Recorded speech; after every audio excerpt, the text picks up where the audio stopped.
All of us want our life to be a success.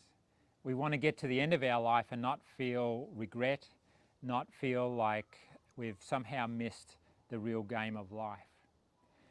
In the Bible, one of the prophets actually referred to people who walk in righteousness, walk close to God, that their lives are like a tree that just flourishes year after year, thriving, prospering, growing, maturing, never being tossed by different pressures and trials and things that come our way. During the week, my son Isaac and we cut down a large pin oak tree. This is actually a branch off the pin oak tree. It was just about to come out into new spring growth. And the tree would have been about my age. It was my birthday yesterday at the time of this filming, 57 years of age. And the tree would have been around the 55, 60 years old. So why did I cut down what is such a majestic tree? Well, let me show you what the problem was. On the outside, the tree looked like this. But on the inside, it was completely rotten. Like termites had eaten the entire core of this tree. These little things here, little white ants. A little white ant. Tiniest little thing. But year after year after year, they've been eating away at the core of this tree. And that's like our lives sometimes. On the outside, we can look pretty good. To the casual observer, people we see at work or in sport or friends, the outside we can present well.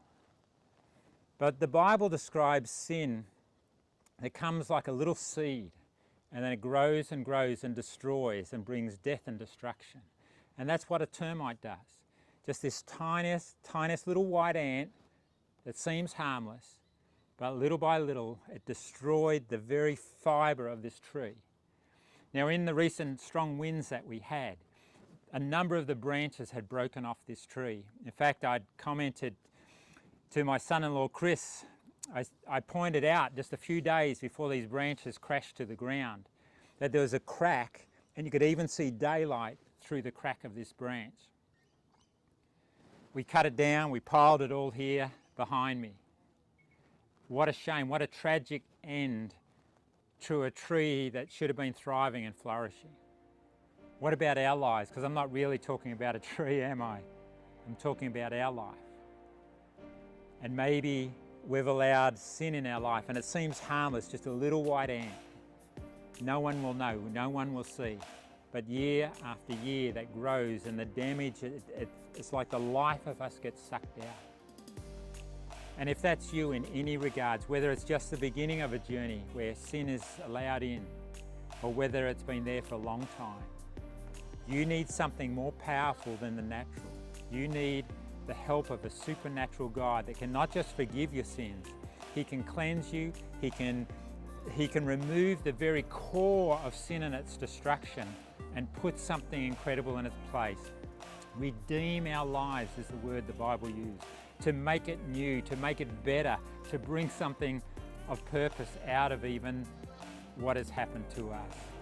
So if that's you, I just encourage you, as you look forward to the end of your life, what kind of tree will you be? One that is flourishing year after year, or one that's been decaying on the inside because little white ants, little sins have been allowed to fester and grow and get a greater destructive effect in our life?